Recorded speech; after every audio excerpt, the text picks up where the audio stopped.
Psalms, in the book of Psalms, Psalm 34, and verses 1 through 3. Psalm 34, verses 1 through 3.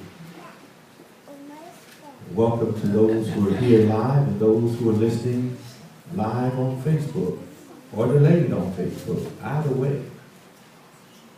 David is writing a song, and he says, which is a song, and he says, I will bless the Lord at all times, and his praise shall continually be in my mouth. My soul shall make her boast in the Lord, and the humble shall hear thereof and be glad. Oh, magnify the Lord together with me, and let us exalt his name together. Church, I'm teaching from the life-changing, life-building, life-blessing message today. And the message is simply entitled, Stay in Character. Stay in character. Can you say that with me? Stay in character. Amen. Well, I want to let you know that I'm going to take as my anecdotal text a New Testament text, and it's from Acts 16. Lately, it seems like the Lord has been changing my messages more and more and more and more. And this week was no exception. And I'm flowing more and more and more with him. As I said, if you trust God more, he'll trust you with more. Amen. So let's look at this, because you probably heard that pastors are making this clarion call for you all to come out to Bible study. And let this message today be kind of like a commercial for Bible study, because this is what you've been missing. This message has been so important in Bible study that we've been on it for 3 weeks. Couldn't get off of it. And now, today, I still can't. The Lord said, stay right there, Pastor. Do not touch that dial. The people need to hear this. Somebody say, praise the Lord. Praise the Lord. So I'm bringing Bible study to you. Here we go. We're in Acts chapter 16, and we're going to look at verses 23 through 31. Acts 16, 23 through 31. And let's read. It says, and after laying on them many stripes, they threw them into prison, commanding the jailer to keep them safely. In other words, this is part 2 of Reverend's message from a few weeks ago.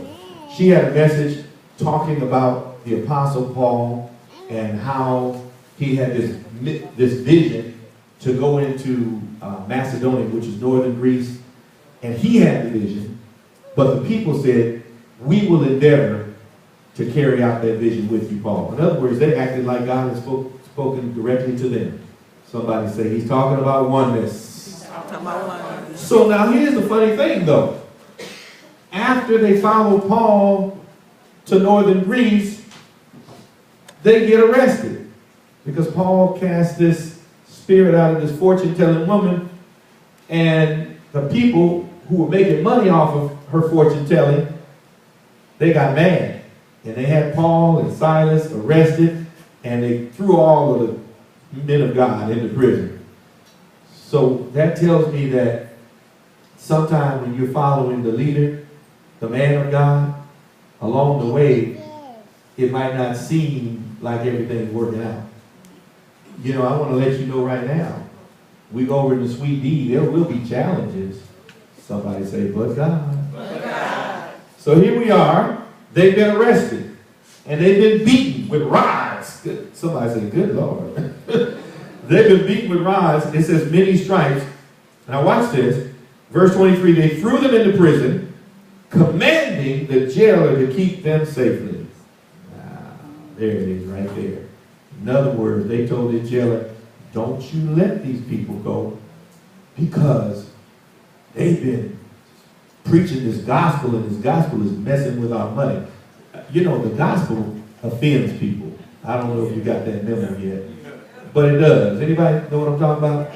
You start telling people about Jesus, they start giving you the hand. They start, you know, oh, no. You talking about anything else you want to. Talk to them about getting some black pumps. You talk to them about getting your hair did. You talk to them about, Michigan and Ohio State. You talk about anything else, but please don't talk to them about Jesus. Somebody say amen. Amen. So the gospel offends. And they said, Mr. Jailer, you keep these guys locked up. Now let me tell you how serious it was. Verse 24. Who having received such a command, in other words, the jailer, when he got this command, thrust them into the inner prison and made their feet fast in stocks. Now I understand. His bosses, the magistrates, the people who were in control, they said, don't you dare let these people out. They're messing with our money. They're messing with our culture. They're upsetting the apple cart. Don't you dare let them out. So he was so scared, he not only kept them in prison, he did what? He put them in the inner prison. He put them in the dungeon. But wait a minute, it got worse than that. They were in the inner prison and their what? Feet were in stocks. Somebody say shackles on my feet. And yeah, that's where they got that song from. There you go. Somebody say shackles on my feet. Verse 24. And toward midnight, Paul and Silas prayed and praised God in a hymn. And the prisoners listened to them. Verse 26. And it says, and suddenly there was a great earthquake, so that the foundations of the prison were shaken. And immediately all the doors were open, and everyone's bands were loosed. And the keeper of the prison, awakening out of his sleep and seeing the prison doors open, he drew his sword and he would have killed himself. But now we know why he would have killed himself. Why? Because his bosses told him, if you let them out, it's curtains for you. And so he would have killed himself, supposing that the prisoners had been fled. He was so afraid. Listen, the man was so afraid, he was ready to kill himself, supposing. Somebody say supposing. In other words, he didn't know for certain that they had left. He just knew what? He just knew the door, there had been a great earthquake, and the doors were open. So that was a pretty good assumption, because he figured if they're prisoners and the doors are open, what do most people do if the doors get open? They try to get them out of there, right? But he didn't know for sure. You know why he didn't know for sure? Because he couldn't see. Because they were in an inner prison, and it was midnight, so there was no natural light, and there was some torches, but the earthquake had probably knocked everything around, so he really couldn't see. Somebody say supposing. Verse 28, but Paul cried out with a loud voice, saying, do thyself no harm, for we are all here. Then the jailer called for a light, and he sprang in and came trembling and fell down before Paul and Silas. Isn't that something? When your ways please the Lord, he will cause your enemies to be your footstool. I said, when your ways please the Lord, that boss that is always getting on your nerves, always trying to get you fired, he'll have to bow before you. Come on, church. Y'all not hearing me today. He'll have to bow. That jailer bowed before him. Why? Because he knew something supernatural had happened. He was like, I ain't scared of my bosses anymore. I'm scared of y'all. Something happened, and y'all caused an earthquake, and I'm up here bowing before you. Verse 30. And brought them out, saying, sirs, what must I do to be saved? Now he's not only in awe of them, he wants to know their God. He wants to, the reason that they were sent in prison, he wants to know about that gospel. And they said to him, believe on the Lord Jesus Christ, and you shall be saved, you and your whole household. Like I've been telling you all day, when the gospel hits you, it's going to affect everybody around you. When the love of God is on you, it'll affect the people in your house. Turn to your neighbor and say, influence your house. Influence your house. Yeah, this is a good day to be talking about influencing your house, particularly on the day when we had child dedication. You really don't need to look any further for your ministry than influencing your house. Some of us need to get that prayer list going for our house.